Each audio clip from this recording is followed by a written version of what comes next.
जय Shri Ram. Welcome to low भैया classes.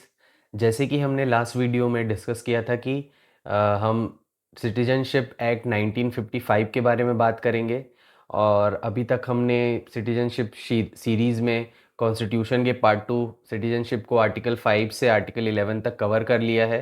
और आइए देखते हैं कि कॉन्स्टिट्यूशनल प्रोविजंस और जो सिटीजनशिप एक्ट है वो कैसे अलग है।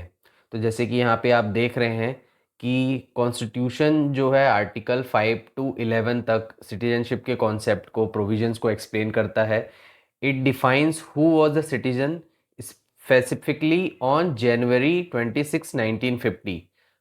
और जो सिटीजनशिप एक्ट है हमारा 1955 का governs how to acquire or lose citizenship after 1950.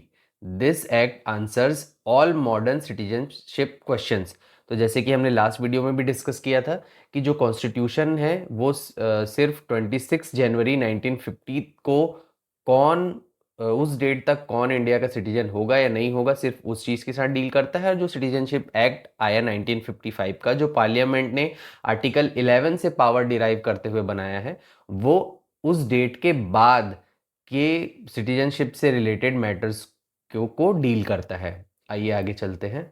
तो हम जो ये 1955 का एक्ट है बेसिकली उसमें जो इम्पोर्टेंट चीज़ें हैं वो ये है कि एक तो है एक्विजन ऑफ सिटीजनशिप और दूसरा है लॉस ऑफ सिटीजनशिप। तो एक्विजिशन में यानी कि हम कैसे इंडियन सिटीजनशिप पा सकते हैं उसमें हम ये देखेंगे द BDRIN फ्रेमवर्क। इसमें हम देखेंगे कि कैसे कैसे किन तरीकों से सिटीजनशिप इंडियन पाई जा सकती है। तो उसमें पहला है B से बर्थ जो कि सेक्शन 3 में है, D से है बाय डिसेंट, R से है रजिस्ट्रेशन, I से है इनकॉर्पोरेशन, N से है नेचुरलाइजेशन। और इसी तरह से जब हम देखते हैं कि किस तरह से लूज की जा सकती है तो पहला है रिनंसिएशन, दूसरा है टर्मिनेशन और तीसरा है डेप्रीविएशन।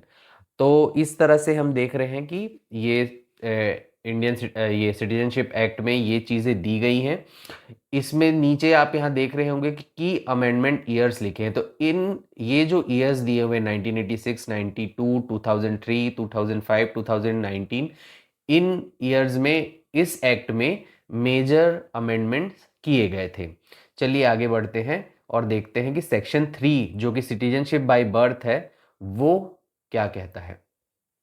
तो देखेंगे पहला मोड है सिटीजनशिप अक्वायर करने का है वो बाय बर्थ है, the era of open doors. तो यहाँ पे देखेंगे आप लिखी हुई टाइमलाइन दी गई है जनवरी 26 1950 से जुलाई 1 1987। अब आप बोलेंगे कि इसको the era of open doors क्यों कहा जा रहा है। तो बेसिकली जब हम देखेंगे कि इस टाइम क्या रूल था सिटीजनशिप अक्वायर करने का तो आप भी यही कहेंगे कि ये एरा ऑफ ओपन डोर्स था। तो यहाँ पे क्या था, जो रूल अप्लाई होता था इस एरा में वो जस्ट सॉली का रूल अप्लाई होता था जो कि है राइट ऑफ द सॉइल।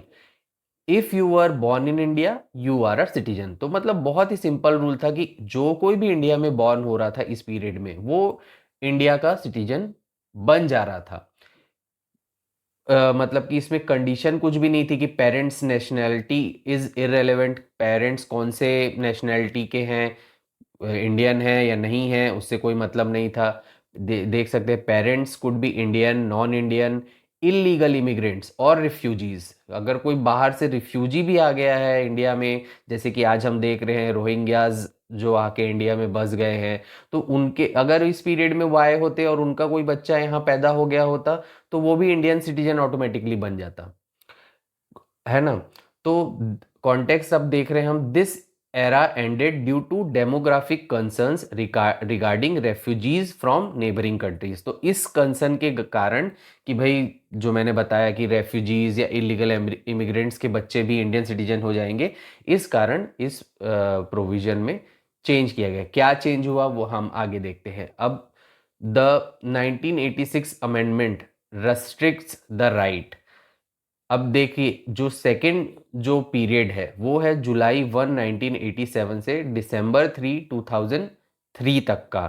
तो इस पीरियड में क्या हो गया, क्या चेंजेस हुए रूल में, क्या अमेंडमेंट हुआ। तो जो शिफ्ट हुआ वो था कि सॉइल प्लस ब्लड का रूल आ गया। इसमें क्या था न्यू रूल में, इसमें क्या था कि born in India plus one parent must be N Indian citizen. तो इसमें क्या हो, इस चीज में क्या हो गया कि जो पर्सन है जो इंडिया में बॉर्न हो रहा है उसका कोई भी एक पेरेंट वो इंडियन सिटीजन होना ही चाहिए था। अगर वो ऐसा ऐसा नहीं है कंडीशन तो उसको इंडियन सिटीजनशिप नहीं मिलेगी। This amendment tightened the open door policy to require at least one blood tie to an Indian citizen. ठीक है, बहुत ही सिंपल है ना। अब नेक्स्ट पीरियड जो है हमारा आता है वो देख लेते हैं कि ये टाइमलाइन है दिसंबर 3 से 2003 तक की। मतलब सॉरी, दिसंबर 3 2003 से प्रेजेंट में जो चल रहा है वो है। तो इस करंट रूल क्या है अब देखते हैं। A person born in India is a citizen only if both parents are in, first क्या है, both parents are Indian citizens और one parent is an Indian citizen and the other is not an illegal immigrant। मतलब कि एक person जो यहाँ पे born हुआ है इंडिया में, या तो उसके दोनों पेरेंट्स ही इंडियन होने चाहिए, इंडियन सिटीजन होने चाहिए, या फिर at least one parent Indian citizen होना चाहिए। और जो इससे पहले वाले पीरियड में रूल नहीं था वो यहाँ पे जो ऐड किया गया है, and the other is not an illegal immigrant. मतलब जो दूसरा पेरेंट है जो कि इंडियन सिटीजन नहीं है वो इलीगल इमिग्रेंट नहीं होना चाहिए। तो अब इलीगल इमिग्रेंट नहीं होना चाहिए तो फिर इलीगल इमिग्रेंट की परिभाषा क्या होती है, उसकी डेफिनेशन क्या होती है, तो इसको भी इस एक्ट में सेक्शन 21B में समझाया गया है, डिफाइनिंग द इलीगल इमिग्रेंट। तो यहाँ पे देखेंगे ये सेक्शन 21B नहीं है, ये सेक्शन 21B है, उसको थोड़ा सा सुधार लेंगे। इलीगल इमिग्रेंट की क्या डेफिनेशन है। एक पहला तो है entry without documents, a foreigner who has entered India without a valid passport और ट्रैवल डॉक्यूमेंट्स। जो एक फॉरेनर है जो कि बिना वैलिड पासपोर्ट के या बिना वैलिड ट्रैवल डॉक्यूमेंट्स के इंडिया आ गया, एक तो वो है जो इलीगल इमिग्रेंट कहलाएगा। और दूसरी कंडीशन है ओवर स्टेइंग वीजा। अब मतलब कि एक फॉरेनर है जो कि वैलिड पासपोर्ट वैलिड वीजा के साथ तो इंडिया है, लेकिन सपोज वो 1 महीने का वीजा लेके आए थे इंडिया, लेकिन अब उसको 6 महीने हो गए, साल भर हो गए, वो इंडिया में ही रहे जा रहा है, तो वो इलीगल इमिग्रेंट कहलाएगा। तो इस तरह से हम देखते हैं कि सेक्शन 3 में जो सिटीजनशिप बाय बर्थ है उसको हमने इस वीडियो में समझने का प्रयास किया है। अगर आपको ये वीडियो अच्छी लगी हो तो इसको लाइक करें, शेयर करें और हमारे चैनल को सब्सक्राइब करें। Thank you.